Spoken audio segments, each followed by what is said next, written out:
अस्सलाम वालेकुम नाजरीन, इरफान खान साहब है मेरे साथ। हमास ने इसराइल में तबाही मचा दी, हजारों मिसाइल दाग दिए और हजारों लोग बॉर्डर क्रॉस करके इसराइल के अंदर घुस के मारा है। और वहां से फौजी भी कुछ यरगमलाल बना लिए हैं, बड़े बड़े ऑफिसर भी, और सिविलियन को भी मारा है। ये हमास का दावा है कि सबसे बड़ी जंग इस वक्त जारी है मशरक़ के वस्ता में। इरफान खान साहब से पता करेंगे कि इसके दो रस नताइज क्या होंगे। जी अस्सलाम वालेकुम। वालेकुम सलाम। बहुत बड़ी जंगो जदल हो रही है, एक दूसरे के ऊपर हमले कर रहे हैं। क्या होगा? एक तरफ तो सऊदी अरब और इसराइल करीब आने की कोशिश कर रहे हैं, इधर से ये नई जंग छिड़ चुकी है। ये कहां से एकदम निकला है और हजारों की तादाद में लोग इसराइल के अंदर घुस गए। देखें रशीद साहब, ये कोई ना कोई किसी की चाल है। किसी ना किसी के हाथों में जो है कोई आपकी हमास ने खेल कर ये कदम उठाया है। अच्छा। हमास को बनाने वाला भी इसराइल था। उस वक्त पीएलओ जो अल-फतह थी, उसको तोड़ने के लिए, उसका जोर तोड़ने के लिए, उसकी पावर तकसीम करने के लिए इन लोगों ने हमास को खड़ा किया। अभी पिछले दिनों न्यूयॉर्क टाइम में उस जनरल का इंटरव्यू आया था, इसने बताया था कि मुझे बकायदा हमास को बनाने के लिए जो इसराइल का बजट है उसके अंदर एक रकम मखसूस की गई थी, और मेरे थ्रू मैंने वो रकम जो है मुख्तलिफ मसाजिद के अंदर ये रकम बांटी। अच्छा। और अल-फतह को कमजोर करने के लिए, और कहा ये पीछे उसके अमेरिका था, इसलिए कि अल-फतह वाले जो थे वो ज्यादा लेफ्टिस्ट थे, रूस से ज्यादा करीब थे। तो उनका उनमें दरार डालने के लिए, उनको कमजोर करने के लिए ये कदम उठाया गया, हमास को बनाया गया, मस्जिदों में पैसे तकसीम किए गए। अब ये है कि हमास खुद उनके अब गले पड़ गई है। अच्छा। और इनसाइड गजा का इलाका है, वो कहते हैं 2-2.5 मील का इलाका है, इससे ज्यादा का इलाका नहीं है। और वहां पर ये सारे हमास के लोग रहते हैं। कहा यह जाता है कि दुनिया की सबसे गुंजान आबादी जो है ना, जहाँ सांस लेना मुश्किल होता है, वो इलाका है गजा का, 2-2.5 मील का इलाका, जिसमें इतने हजारों लोग रहते हैं। और वहीं से ही अब ये रैकेट जो है ये निकले हैं। कोई 2,500 कहता है, कोई 5,000 कहता है, कोई 7,000 कहता है, लेकिन निकले तो हजारों की तादाद में है। जी जी। अब सवाल ये है वहां रॉकेट कहां से आ गए। सूरत हाल ये है कि जितनी भी तंजीमें हैं, चाहे वो हमास हो, चाहे वो इसके जो लबनान में है हिजबुल्लाह वाले हैं, अल-फतह है, ये सारे जिसे कहते हैं ना वेंटिलेटर पर सांस ले रहे हैं जी। इनके पास खुद कुछ नहीं है जी। इनका सारा बजट जो है दूसरी ताकतें जो है वो इनको देती हैं, इनको फिर इस्तेमाल करती हैं, और उन्हीं के हाथों में ये खेल रहे हुए हैं। कहने को तो इसराइल को मतलब फलस्तीन की आजादी की जंग लड़ रहे हैं ये, लेकिन बज़ाहिर नजर यही आता है कि ये दूसरी ताकतों के हाथों में खेल रहे हैं। अच्छा। अब जो गजा का इलाका है वो लगता है मिस्र के साथ, जो बॉर्डर है उनका। अब या तो ये सारे के सारे रॉकेट जो है वो मिस्र से वहां ट्रांसफर हुए हैं। अच्छा। और है भी ये इंतहा पसंद कहलाते। अच्छा। इस्माइल हानी जो इनका सदर जनरल सेक्रेटरी है हमास वालों का, ये बहरहाल इंतहा पसंद तंजीमों में इसका शुमार किया जाता है कई लोगों ने। फिर ये है कि ये है सुन्नी। या तो हिजबुल्लाह पे बात आती है कि जी वो शिया है, ईरान उनको सपोर्ट कर रहा है, ये तो खुद सुन्नी है। और इनको बहुत ज्यादा जो रकम मिलती है वो कतर से मिलती थी। अब जबकि कतर खुद इस तरफ आ गया था कि इसराइल से तल्लुकात मामूल पे लाए जाएं, सऊदी अरब तो भी आ गया कि इस तरफ मामूल पे तल्लुकात लाए जाएं। पहले सऊदी अरब ने पहल की है, उसके कतर ने हाँ करने के बाद ही कदम उठाया। अब ये कोई बीच में ऐसी ताकत उठ गई है जो नहीं चाहती कि इनके तल्लुकात ठीक हों, या इसके नीचे कोई और कौम है। अब ये 2-3 दिन लगेंगे, फिर सूरत हाल वाजे होगी। लेकिन अफसोस यही है कि मुसलमान जो है वो स्टिल दूसरी ताकतों में खेल रहे हैं। खुद अगर फलस्तीनी, चाहे वो गजा में है, चाहे वो वेस्ट जॉर्डन के इलाके में है, दरिया उर्दन के साथ है, इन सबको अगर ये तालीम पर जोर देते और बच्चों को तालीम दिलवाते, इतने अरसे के अंदर एक नस्ल तैयार हो जाती जो इसराइल के साथ बैठ के गुफ्तो शनीर के साथ मुकाबला कर सकते। लेकिन सूरत हाल अभी तक यही है कि लड़ाई झगड़ा आपस में ग्रुप कभी आपस में लड़ पड़ते हैं, कहते ही हैं हम इसराइल के खिलाफ जो है वो ताकत इस्तेमाल करेंगे, लेकिन अपने दरमियान भी इनमें सुलह नहीं है। जो महमूद अब्बास है अल-फतह वाले PLO वो तो बिल्कुल ही खत्म होकर रहेगी ये बेचारी।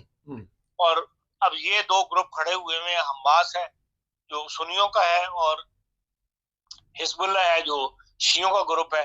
उनका हेडक्वार्टर लबनान में है। लबनान में कहा जाता है कि शाम और ईरान इनको सपोर्ट करते हैं। शाम की तो अपनी हालत ऐसी नहीं रही कि वो किसी को सपोर्ट कर सके, लेकिन बहरहाल जो भी सूरत हाल पैदा हुई है अफसोसनाक हुआ है पहला। और आपको पता है कि इसराइल जब उठता है मुकाबला करने के लिए तो वो कुचल के रख देता है। इसका आम नुकसान जो है वो आम मुसलमान को होगा।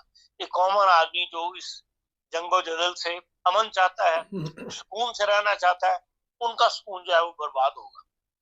और ना जाने कब मुसलमानों को ये अकल आएगी कि एक टैंक छीन के तो उसके ऊपर अल्लाह अकबर चढ़ के अल्लाह अकबर नारे बुलंद करने से ये समझते हैं कि हमने कोई कामयाबी हासिल कर ली। कामयाबी ये नहीं है।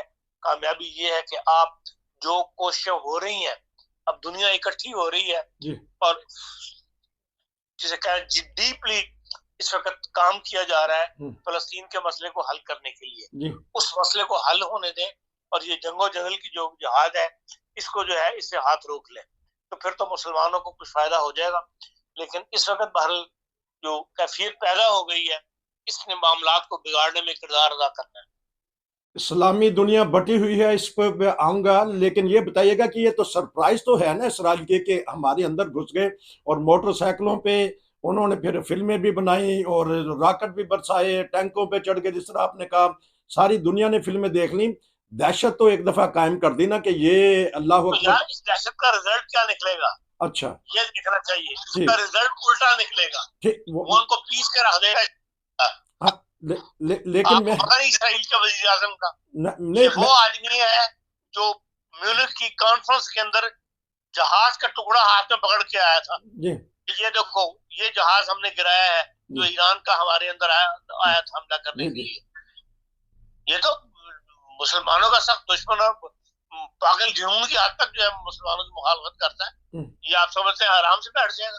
नहीं, मैं आता हूँ इस तरफ, लेकिन ये थोड़ा सा मैं वही सवाल दोहराऊंगा कि लेकिन वो सरप्राइज और अजीब सी बात तो हुई ना उसके लिए कि ये क्या हो गया। अगर किसी की प्लानिंग नहीं थी तो, लेकिन इसराइली जब जागे सुबह सुबह उनका त्यौहार भी था, उनके लिए तो ये अजीब सी चीज तो नहीं है। आता हूँ मोसाद जो उनकी वो है ना खुफिया एजेंसी, वो दुनिया की बेहतरीन मानवीय एजेंसियों में से एक है। मैं ये बात तस्लीम नहीं करता, उनको ये बात पता नहीं थी। अच्छा, ठीक। हाँ, ये मेरा सवाल था कि आया उसको पता था या नहीं पता था, क्योंकि इंटेलिजेंस वो तो मुल्क मुल्क चले जाते हैं और अपने हमसाये की न कर सके। अब वही फिर सवाल आपने कुछ जवाब दे दिया। अब इसराइल अपना जो होता है ना कि उतर गया, जिसे कहते हैं कि वो अब ठिकानों पे बमबारी करेगा और मासूम जाने और लेगा। यकीनन बदला तो वो लेगा, वो क्या तरीका अख्तियार करता है। और सवाए इसके कि इस वक्त मुसलमानों को इकट्ठे होके तो अमेरिका पर दबाव डालना चाहिए कि भाई इसराइल को एक सख्त किस्म का रद्द-ए-अमल जाहिर करने से रोक सके। अमेरिका की बात मानता है वो इसराइल जो है, तो अगर ये हो जाए काम तो उससे ये है कि फौरी तौर पे जो खून खराबा नजर आ रहा है आगे उससे हाथ रुक जाएगा। तो लेकिन जो बाइडेन ने तो हमायत कर दी इसराइल की और उन्होंने कहा कि ये सियासी बयान सबके होते हैं, लेकिन अंदरून खाना जो गुफ्तो शनीद होती है जो वो बिल्कुल और चीज होती है। अगर जो बाइडेन के ऊपर प्रेशर आए मुसलमानों मुल्कों का तो फिर यकीनन वो भी उस तरफ उनको इसराइल को लेके आएगा और उनको हल इसका निकाल लेंगे कि इस वक्त खून खराबे से बच जाए। खून खराबे से बच जाए। इस्लामी दुनिया बटी हुई, वो सवाल करूंगा। सऊदी अरब ने भी हल्का सा कहा कि गुफ्तो शनीद करें, पाकिस्तान ने भी हल्का सा, ईरान ने तो मुखालफत की, उसने तो कहा कि जवाब दिया जाए। इस्लामी दुनिया को क्या देखते हैं और क्या मैसेज आपका, क्या तबसरा करना चाहिए? OIC को इनको इस वक्त इकट्ठे होना चाहिए, फौरी तौर पे इनको इजलास बुलाना चाहिए था। इस सारी सूरत हाल का कम से कम वक्त मांग लें इसराइल से या सऊदी अरब के प्रेशर से कि भाई हम इस मामले का हल करने में मदद करते हैं आपकी। आप एकदम फौरी रिएक्शन या रद्द-ए-अमल शो ना करें। असल गरज की क्यों ये रॉकेट बरसाए गए इसका हल इसकी तह में जाके निकालने की कोशिश करते हैं। जी उसके लिए 2-3 दिन उनको चाहिए होंगे, वो कम से कम लेने की कोशिश करें, ताकि इस वक्त तक इतने दिनों में कुछ जो गुस्सा है वो ठंडा हो इसराइल का, और कोई इसका पुरअमन हल की तरफ जो है कदम उठाया जा सके। पुरअमन हल उठाया जा सके। अगर खुदा न खासा 2-4 दिन और रहती है तो क्या देखते हैं कि खित्ते में कुछ खौफनाक किस्म के हालात पैदा हो जाएंगे? देखिए नसीर साहब, मैंने आपको बताया कि वो गजा के इलाके से फायर हुए हैं, और गजा का इलाका 2.5 मील से ज्यादा नहीं है। जी जी उसको नेस्तो नाबूद करना इसराइल के लिए कोई मुश्किल नहीं है। ठीक। पर अगर उसने ये कर दिया तो आप कौन समझते हैं कौन कौन सा मुल्क है जो मुसलमानों की मदद के लिए बोलेगा? जी कोई एक भी मुल्क नहीं है जो उसको इसराइल को इस हाथ से रोक सके। अगर उसने कदम उठा दिया तो उसके कदम उठाने से पहले जरूरत है, इस अमर की है कि भाई उसको पकड़ा जाए, उससे गुफ्तगू पर मजबूर किया जाए कि वो ऐसा कदम ना उठा सके। और जहां से भी ये रॉकेट बरसाए गए हैं, जो भी इसके अंदर इन्वॉल्व है, अगर मिस्र इन्वॉल्व है, मिस्र की फौज इन्वॉल्व है, जिसने भी वहां सप्लाई किए, वो 2-2.5 मील के इलाके में 7,000 रॉकेट का इकट्ठा हो जाना जी जी तो आम बात नहीं है। और इसके पीछे कोई ना कोई ताकतें हैं जो जिन्होंने ये हरकत करवाई है। और चलाने के लिए टेक्निक भी चाहिए, उस टेक्निक को उन्होंने इस्तेमाल किया। यूरोपीय यूनियन ने और जर्मनी ने सख्त रद्द-ए-अमल का इजहार किया, तो क्या देखते हैं यहाँ भी कुछ खतरा होगा, कुछ तंजीमें उठेंगी और ये भी हाई अलर्ट हो जाएंगे ये यूरोपीय ममालिक भी? देखिए यहाँ जो मुसलमान रह रहे हैं उनमें इंतहा पसंद बहुत थोड़े हैं। अच्छा अक्सर को तो यहाँ के हालात में रहने के बाद समझ आ जाती है कि भाई हमारा रवैया जो है वो दुरुस्त नहीं है। इसलिए बहुत कम कोई ऐसे मुजाहरे जो है वो पुरअमन मुजाहरे तो यकीन कामयाब हो जाते हैं, लेकिन ऐसा रद्द-ए-अमल शो करने में मुसलमान यूरोप के तैयार नहीं होते जिसके अंदर मार धाड़ या खून खराबा हो, या उनकी तरह पागल होके तो सड़कों पर निकल के जो नुकसान पहुंचाया जाए इमारतों वगैरह का, वो कैफियत पैदा नहीं होती।